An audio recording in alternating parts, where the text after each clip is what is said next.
오늘 주일 예배는 신앙생활이란 설명할 수 없는 신비가 있어야 한다. 기독교 신앙이란 도대체 뭐냐? 경이로움이다, 신비다라는 제목으로 잠깐 시간 은혜를 나누고자 합니다. 일반적으로 많은 사람들이 말을 하기를 웬만하면 다 만져지고 다 느껴지고 다 표현되어져야 한다, 설명 가능해야 한다, 전달 가능해야 한다, 이런 식으로 얘기를 하는데, 사실 어떤 것을 보면 만져지지도 않고 또 전달하기도 어렵고 표현하는 것도 쉽지가 않고 설명하는 게 무척 어렵더라는 것이죠. 특별히 귀하고 의미 있는 것일수록, 위대한 것일수록, 뛰어난 것일수록 만져지지도 않고 똑부러지게 표현하기도 쉽지 않고 또 설명하는 게 참 어렵더라는 것입니다. 즉 신비롭더라는 것이죠. 예를 들어서 사랑 한번 설명을 해보십시오. 가슴이 콩닥콩닥거리는 것, 이게 사랑입니까? 아니면 마음이 설레이는 것, 이게 사랑입니까? 아니면 흥분되는 것, 이게 사랑입니까? 아니면 가슴이 저미도록 아픔이 오는 것, 이게 사랑입니까? 아니면 미워할 수 없는 것, 이게 사랑입니까? 여러분, 이런 것들은 사랑의 여러 가지 요소 중에 한 부분, 일부분에 불과한 것입니다. 그러니까 사랑이라고 하는 것, 똑부러지게 한마디로 설명하는 게, 전달하는 게, 표현하는 게 어렵더라는 것이죠. 그래서 표현이 잘 안 되고 설명이 잘 안 되고 전달이 잘 안 되니까 너도 한번 사랑해보라 그런다는 것입니다. 어쨌든 여기서 알 수 있는 것이 무엇이냐? 사랑 같은 귀한 것일수록, 뛰어난 것일수록, 소중한 것일수록, 위대한 것일수록 설명이 잘 안 되고 전달이 잘 안 되더라. 신비롭더라는 것이죠. 우리 기독교 신앙도 이와 비슷합니다. 한마디로 표현하기가, 설명하기가, 전달하기가 쉽지 않다라는 것이죠. 즉 우리 기독교 신앙 역시 신비롭다, 경이롭다는 것입니다. 중년이 되어서야 예수님을 믿게 된 늦가기 집사님 한 분이 있었습니다. 여자분입니다. 선이 곱고 몸매가 아름답고 얼굴 피부가 하얗고 뽀얀 여자분이었습니다. 귀티가 흘러넘쳤습니다. 그리고 무엇보다 귀가 컸고 얼굴에 엷은 미소가 항상 있었죠. 다른 종교 이야기를 해서 좀 그렇기는 합니다만 꼭 부처님 상 같았습니다. 그래서 누가 봐도 이분을 볼 때에 참 유복하게 자랐겠구나, 귀하게 자랐겠구나, 공주처럼 성장을 했겠구나 이런 느낌을 받았다는 것이죠. 그런데 알고 보니까 중학교 시절 이 여집사님의 부모가 이혼을 하는 바람에 이 여집사님은 짐짝처럼 이 친척집으로 저 친척집으로 맡겨졌던 것입니다. 또 아버지가 반깡패인데다가 알코올 중독자였거든요. 즉 이 여집사님은 어릴 적부터 학대받고 자랐다는 것이죠. 심지어 고등학교 때 성폭행까지 당했고 낙태 경험까지 있었습니다. 게다가 지금 사는 형편도 별로 좋지를 못합니다. 작은 전셋집에서 단출하게 살아가고 있지요. 하지만 그럼에도 불구하고 이 여집사님에게서 과거의 상처나 트라우마, 아픔의 흔적을 전혀 찾아볼 수 없었다는 것입니다. 그러니까 앞서 밝힌 대로 이 여집사님 선이 곱고 얼굴이 하얗고 피부가 뽀얗고 귀티가 흐르는 데다가 가장 결정적인 것은 항상 얼굴에 엷은 미소가 흐르고 있었다는 것입니다. 즉 알 수 없는 평안이 그녀를 압도하고 있었다는 것이죠. 그러면 도대체 이 평안이, 알 수 없는 이 평안이 어떤 평안이길래 과거의 모진 아픔을, 상처를, 트라우마를 흔적조차 발견하지 못하도록 만들었느냐는 것입니다. 여러분, 이 평안은 하늘에서 온 평안인데, 즉 하나님께서 주신 평안인데, 성령의 은사로서 나타나는 평안인데 사실상 설명이 불가능하다는 것이죠. 즉 신비라는 것입니다. 또 우리가 즐겨 부르는 가스펠송에 보면 아바라 부를 때, 아빠를 부를 때, 하나님을 향해서 아버지라 부를 때에 그가 내 눈물을 닦아주셨죠 라는 곡이 있잖아요. 여러분, 어떻게 보이지 않는 하나님이, 영이신 하나님이 내 눈물을 닦아주실 수가 있나요? 그런데 성도라면 이런 경험들이 거의 다 있거든요. 이런 경험 설명하기가 참 힘듭니다. 전달하기도, 다른 사람에게 전달하기도 쉽지가 않고요. 표현도 잘 안 되고요. 즉 한마디로 신비라는 것입니다. 또 저 같은 경우 과거에 어느 한때 몸이 너무 안 좋아서 완전히 녹다운이 된 적이 있었거든요. 병원에 가도 병명이 안 나오고. 그때 제가 마음속으로 간절히 기도하기를 하나님 더도 말고 덜도 말고 이 밤을 새워서 기도할 수 있는 힘만 허락해 주십시오. 그것이면 제가 족하겠나이다. 이어 그랬더니 갑자기 제 몸속으로 바람 같은 것이 쑥 들어오는 기분이 들더니 금세 제 몸이 깃털처럼 가벼워졌다는 것입니다. 그래서 꼬박 밤을 새워서 기도할 수 있었거든요. 여러분, 이것을 어떻게 설명을 할 것입니까? 설명이 안 되죠. 전달이 안 되죠. 즉 신비라는 것입니다. 이와 같이 기독교 신앙이라고 하는 것이 도대체 무엇이냐? 신비라는 것입니다. 경이로움이라는 것입니다. 이어 마가복음 1장 22절에 보면 이런 말씀이 나옵니다. 무사람이 그의 교훈에, 예수님의 교훈을 말하는 것이겠죠. 무사람이 그의 교훈에 놀라니 이는 그가 가르치는 것이 권위 있는 자와 같고 서기관들과 같지 아니함일러라. 그러니까 많은 사람들이 예수님의 말씀을 듣고 예수님의 설교를 듣고 하나님을 느꼈다는 것입니다. 다시 말해 많은 사람들이 예수님의 설교를 듣고 경이로움, 신비로움 같은 것을 느꼈다는 것이죠. 여러분, 앞서도 말씀드렸습니다만 이게 기독교 신앙의 핵심이라는 것입니다. 즉 신비로움, 경이로움, 이게 기독교 신앙의 본질이라는 것이죠. 따라서 결론이 무엇이냐? 보이는 것, 들리는 것, 설명 가능한 것, 전달 가능한 것, 이게 전부 다 이런 식으로 말하는 것은 참 어리석은 것이다. 그러니까 우리가 알지 못하는 높은 차원의 영적 세계가 있다. 우리가 알지 못하는 높은 차원의 경이롭고 신비한 세계가 있다는 것입니다. 그러면 이를 무시하면서 사는 사람들은, 곧 세상 사람들은, 예수를 믿지 않는 사람들은 어떻게 살아가느냐? 그들의 삶의 방식이 어떤가? 예측 가능한 삶, 뻔한 삶을 산다는 것이죠. 주로 돈, 권력, 쾌락 이런 것을 추구하는 뻔한 삶, 예측 가능한 삶을 살아간다는 것입니다. 이렇게 70년, 80년을 살다가 허무하게 죽는다는 것이죠. 반면 성도는 어떻게 살아가느냐? 예수를 믿는 사람들은 어떻게 살아가느냐? 세상 사람들처럼 예측 가능한 삶, 뻔한 삶, 속이 훤히 다 들여다보는 그런 삶을 사는 게 아니라 하나님을 만난 독특한 경험이 있다는 것입니다. 제가 아까 다 있어요. 여러분이 하나님을 만났기 때문에 이 자리에 와 있는 것입니다. 즉 그들의 삶이 신비롭다는 것이죠. 이렇게 신비 가운데 살다가 영원한 신비의 세계로 들어간다는 것입니다. 그 다음 좀 더 깊이 들어가서 심화학습이죠. 좀 더 깊이 들어가서 성도라면 응당 예수님을 따르는 삶을 살아야 하는데, 이런 삶을 살면 어떤 신비가 나타나느냐? 무엇보다 자기 부인의 신비가 나타난다는 것입니다.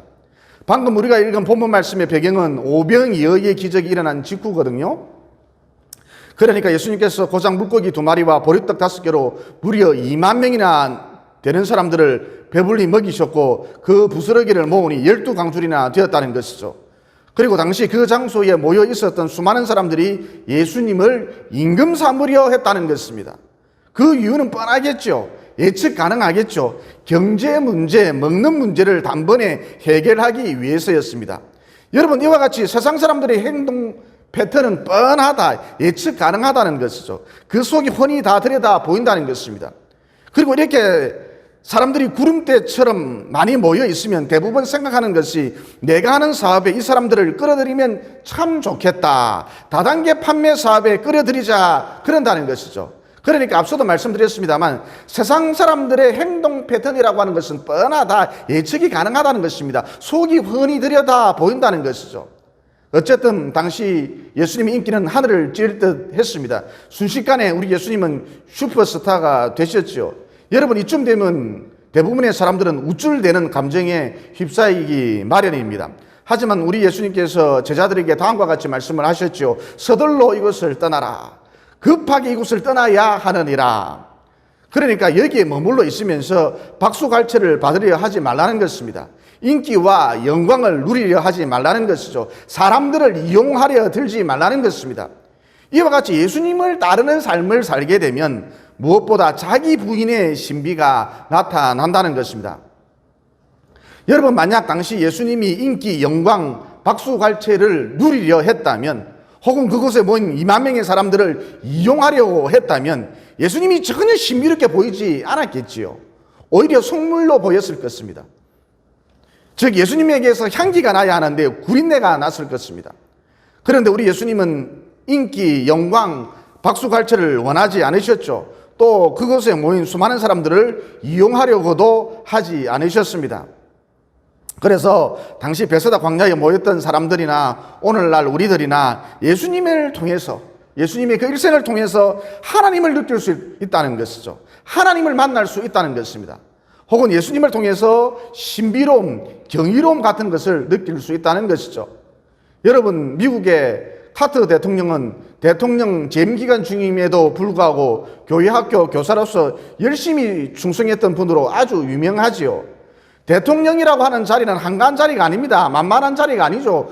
더군다나 미국 대통령입니다. 그러나 그는 주일이면, 카터는 주일이면 어김없이 대통령이라는 직위를 내려놓고 교회 학교 교사로서 부지런히 아이들을 가르쳤다는 것입니다. 말씀으로 가르쳤습니다. 여러분, 이와 같이 어느 누구든지 예수님을 따르면, 예수님을 따르기 시작하면 그때부터 자기를 부인하는 신비가 자기 삶 속에 나타나기 시작한다는 것입니다.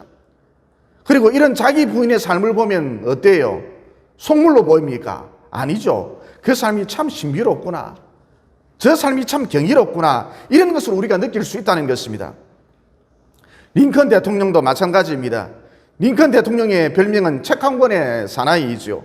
그가 평생토록 읽은 책이 가끔 이솝우화 읽은 것 빼고 성경책 달랑 하나뿐이었다는 것입니다. 어쨌든 링컨은 지독한 흑수저라서 책 살 돈이 없었고 또 대학도 나오지를 못했습니다. 이 주구장창 성경책만 읽었답니다.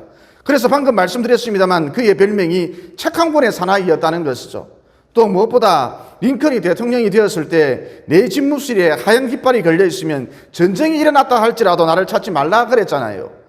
그러면 종종 링컨 대통령의 집무실에 걸려 있었던 하얀 깃발의 정체가 무엇이냐? 링컨 대통령의 기도하는 시간을 의미했답니다. 이어 그 하얀 깃발을 보면 링컨 대통령의 참모들이 그의 기도를 방해하지 않으려고 허리를 굽혀서 조용히 행동을 했다는 것이죠. 또 서로가 서로를 보면서 눈치를 주면서 조용히 하세요, 조용히 하세요, 쉬쉬 그러고 숨죽이면서 움직였다는 것입니다. 즉 링컨 대통령의 참모들이 그 하얀 깃발을 보면서 집무실에 걸려 있었던 그 하얀 깃발을 보면서 어떤 신비로움 같은 것, 어떤 경이로움 같은 것을 느꼈다는 것이죠. 그래서 오늘날 많은 미국인들이 카터 대통령, 링컨 대통령 들으면 아낌없이 경의를 표한다는 것입니다. 왜냐? 그들의 삶이 예측 가능한 삶, 뻔한 삶이 아니라 속물의 삶이 아니라 신비로운 삶, 경이로운 삶을 살았기 때문인 것이죠. 덧붙여 이 대목에서 우리가 알 수 있는 것이 무엇이냐? 요즘에는 책이 넘쳐난다는 것입니다. 그리고 시대가 금색 시대이다 보니까 마우스 몇 번 딸깍거리는 것으로 모든 일을 해결해 버린다는 것이죠. 그래서 요즘 어떤 결과가 초래됐느냐? 사람들이 너무 얕아졌다는 것입니다. 찰랑찰랑거린다는 것이죠. 또 인내심이 약하고 성질이 급해졌다는 것입니다. 여러분, 이게 현대사회의 특징이자 부작용인 것이죠. 반면 옛날에는 책이 너무너무 귀했습니다. 기껏해야 삼국지, 전래동화, 성경책 정도밖에 없었지요. 그래서 읽은 것을 계속 반복해서 읽었거든요. 그야말로 책이 너덜너덜해질 때까지 읽었습니다.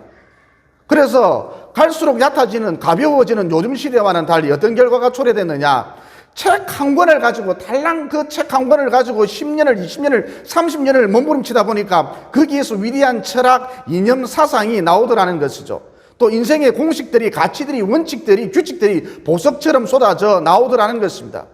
여러분, 노예해방 사상, 만민평등주의, 만인평등주의, 민주주의, 자유주의, 시장경제 원리, 미국의 통치 이념, 그 뿌리를 계속해서 추적해 들어가면 추적하고 또 추적하고 또 추적하면 맨 마지막으로 무엇이 나오느냐, 어디가 나오느냐? 링컨 대통령이 나오거든요. 그러면 링컨 대통령이 무엇을 했느냐?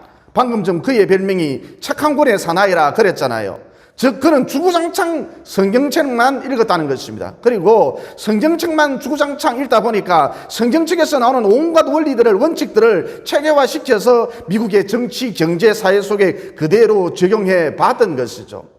그러니까 위대하다라는 것은, 곧 신비로운 것은, 경이로운 것은 고작 1, 2년 가는 베스트셀러에서 나오지 않는다는 것입니다. 적어도 100년, 200년의 공격 가운데서도 끄떡하지 않았던 전래동화, 삼국지, 이솝우화 같은 고전이나 수천 년간 숱한 공격이 있었음에도 불구하고 끝내 승리한 살아남은 성경책 같은 데서 나온다는 것입니다.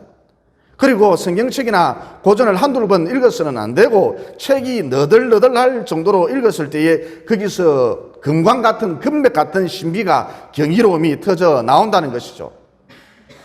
그 다음 세 번째 테마로서, 주제로서 예수님을 따라가면 자기 부인의 신비가 나오는데, 자기 부인의 신비가 드러나는데 어떤 식으로 드러나느냐? 자기 멋대로 행동하지 않고 성경이라는 매뉴얼대로 행동하기 시작한다는 것입니다. 즉 예수님을 따라가면 이런 특징이 있다는 것이죠.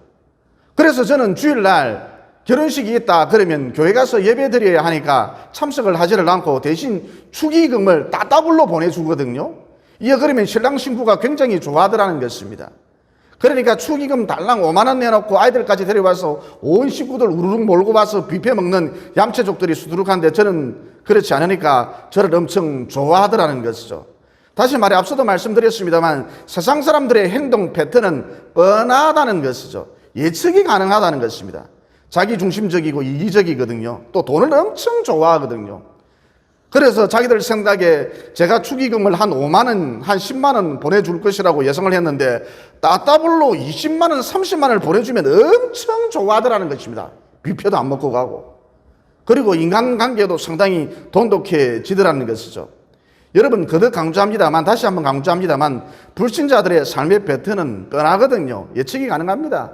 속이 훤히 들여다 보여요. 어떻게 나올지 뻔합니다. 그래서 그의 인생을 보면, 예수를 믿지 않고 사는 사람들의 인생을 보면 경이로움이라는 것이 없다는 것입니다. 신비가 없다는 것입니다. 여러분 불신자들 가만히 한번 보세요. 10살짜리 인생이나 70살 먹은 노인 인생이나 삶의 패턴이 똑같다는 것입니다. 그 속이 훤히 들여다 보인다는 것이죠. 그리고 이런 얘기를 하면 이렇게 말하는 분들이 있지요. 목사님, 신앙을 지키기 위해서 돈을 그런 식으로 써버리면 사는 게 힘들어지거나 가난해지지 않을까요? 결론부터 말하자면 결단코 그렇지 않습니다. 즉 성경이라는 매뉴얼대로 살아보니까 한번 이렇게 살아보세요. 성경이라는 매뉴얼대로 살아보니까 내 삶이 신비로 가득해지더라는 것이죠. 그러니까 쉽게 말해서 돈이 빠져나가면 기다렸다는 듯이 채워지더라는 것입니다. 참 신비해요. 빠지면 채워줘요. 참 신비합니다. 또 제 주머니에 돈이 없으면 환절기임에도 불구하고 이불을 덮지 않고 춥게 잤음에도 불구하고 그 흔한 감기조차 걸리지 않더라는 것입니다. 즉 하나님이 돈 나갈 곳이 생기지 않도록 막아주시더라는 것이죠. 참 신비해요. 또 제 친구 중에 경기도에서 목회를 하는 친구가 있는데 찢어지게 가난하거든요. 그래도 헌금 생활을 아주 철저히 합니다. 이에 그랬더니 자녀가 셋이 있는데 딸 둘, 아들이 하나 있는데 모두 전액 장학금을 받고 공부를 했더라고요. 그리고 누가 시킨 것도 아닌데 지도교수는 물론이고 사방팔방에서 이 아이들을 도와주려고 안달이 나 있더라는 것입니다. 그래서 아이들 앞뒤 자동문 열리듯이 막 열리더라는 것이죠. 즉 이해할 수 없는 일들이 그의 자녀 가운데 연이어서 벌어지더라는 것입니다. 이건 역시 신비죠. 설명이 안 됩니다.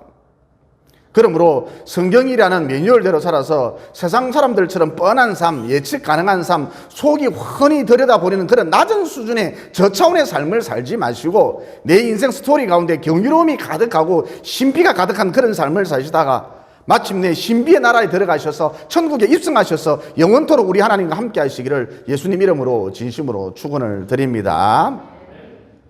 이어 덧붙여서 구약 성경에 보면 에서와 야곱 이야기가 등장하죠. 여러분 각 시대마다 요구하는 능력이 있습니다.